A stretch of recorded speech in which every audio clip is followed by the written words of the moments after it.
And then when y'all went back and kind of scrubbed out that film from Georgia, what were your thoughts of it? Was anything different from what you thought it was? Was there more opportunities there, more plays missed, or from whoever, or what were your thoughts when you watched it? Yeah, just a lot of self-inflicted, mistakes. And, Georgia came out, they played a great game. Hats off to those guys. But we really definitely left a lot of plays out there from just us not doing things that we normally do on a daily basis. All comes back to little things, paying attention to detail. And we didn't do that on Saturday.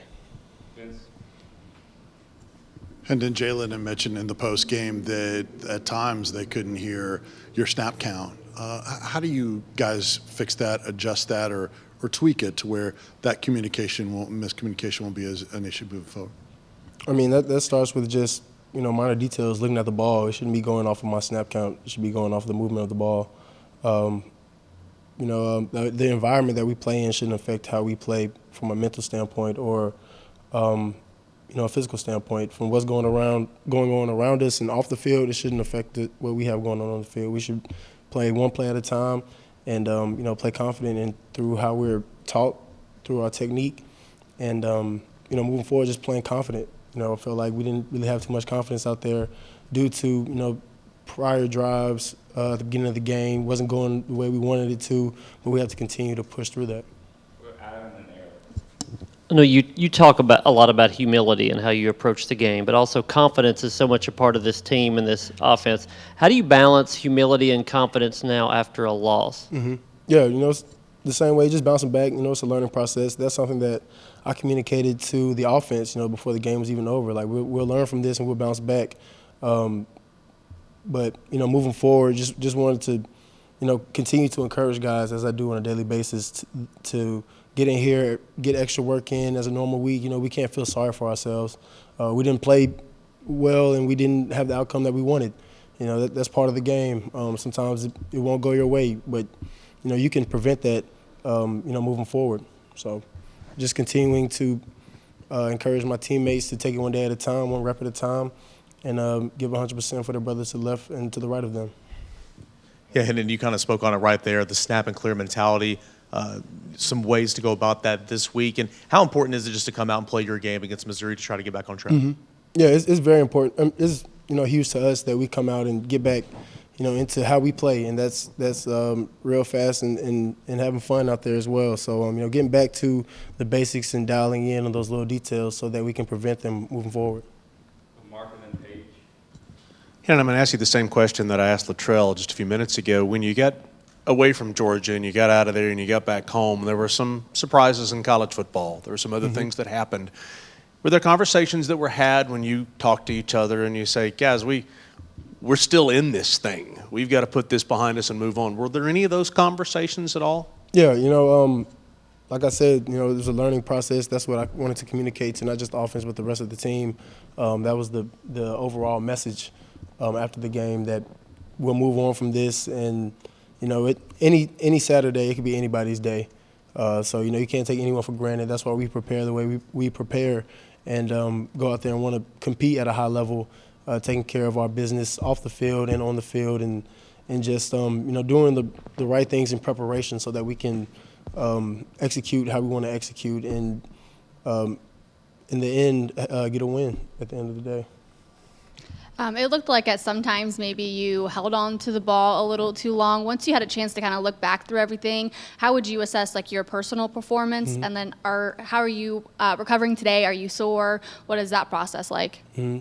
No, looking back at it, I didn't hold on to the ball too long in any circumstance. Honestly, maybe sometimes when I got out of the pocket, I could have threw it away. But just me being me, I was just trying to make a play.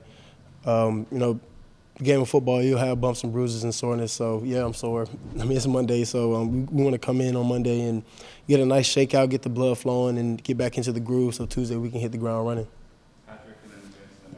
Hendon, you're so businesslike, and every day is a day at the office. And obviously now you're trying to bounce back from that loss. Have you thought about what Saturday is going to be like, the reception you're going to get running through the tee for the final time, and what that moment might be like? I envision it being just another day at the office, like we say, but it's my last time in Neyland. It's surreal, bittersweet, very very excited to see a lot of my family members there that haven't got a chance to see me play, since I was little or in high school. So, it's going to be a day for the family and, a day for the Vols just to go out there and enjoy kneeling. How many family members extra are you bringing in? Maybe like 30. Hendon, a couple of quick things. A couple of analysts have pointed out that you don't take as deep a drop in the pocket as maybe some other quarterbacks. What's the thinking behind that? That's just, how we run our offense. Our coaches want our cleats in the ground as soon as possible. That's just, the procedure that we take. Other teams have different footwork. It's all determining on what their scheme is and what they want to do with their offense. And that's just how we maneuver in ours. And a number of you guys have pointed out this is a copycat league. What are some things that you anticipate other opponents are going to try to do to you that this time you'll want to be better prepared for? Yeah, really it's just us being prepared and doing what we do on a daily basis, and that's preparing the right way and focusing on the minor details so that we can go out there and get things that we want to execute, get those executed, and play our game. We were off our game. We didn't do things that we do on a daily basis. Like you said, we had some miscommunication on the snap count. We had miscommunication on plays.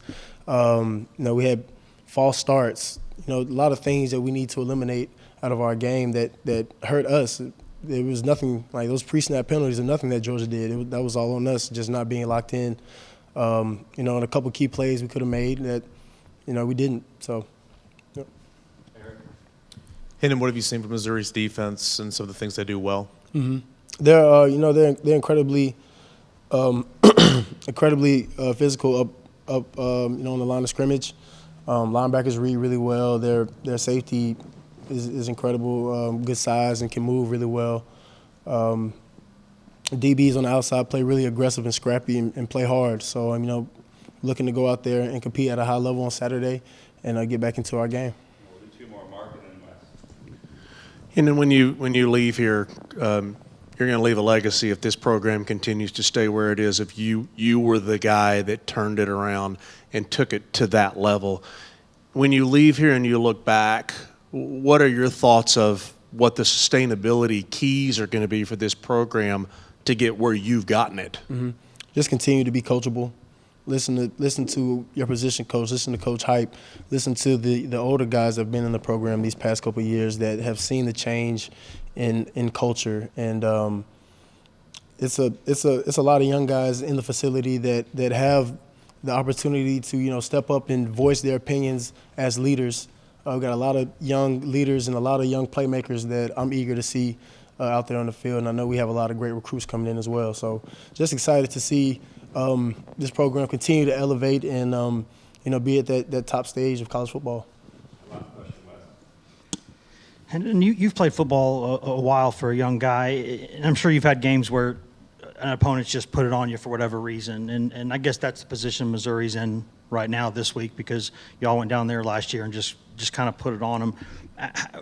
What's the mindset of a team, of a player individually that maybe had to go through something like that last year? What's that sort of drive like during the week? Really, I've been so just locked in on, what we need to do and being a great leader to my teammates, and how can I encourage my teammates to, stay the course and continue to do the things that we've been doing since January, and that's just putting in extra work and continuing to stay dialed in to the task at hand, and that's winning ball games. So, really the overall goal and message is to do what we do on a daily basis, and that's come in and prepare the right way. That's coming in, encouraging our brothers, and having a positive attitude while we do it, and having a good time as well. It's a blessing to be in this position, and we'll continue to approach it as that. I guess in terms of what for a team that went through a loss like that last year, is that something that you think would motivate them? Is that something that you think I'm sure, yeah. I mean, I'm sure it would. I'm sure it'll give them some extra fuel to the fire. Us coming off a loss, it definitely fuels our fire. So yeah, I'm sure it'll be a competitive and physical football game on Saturday. Thanks, Hendon. Yes, sir. Thank y'all.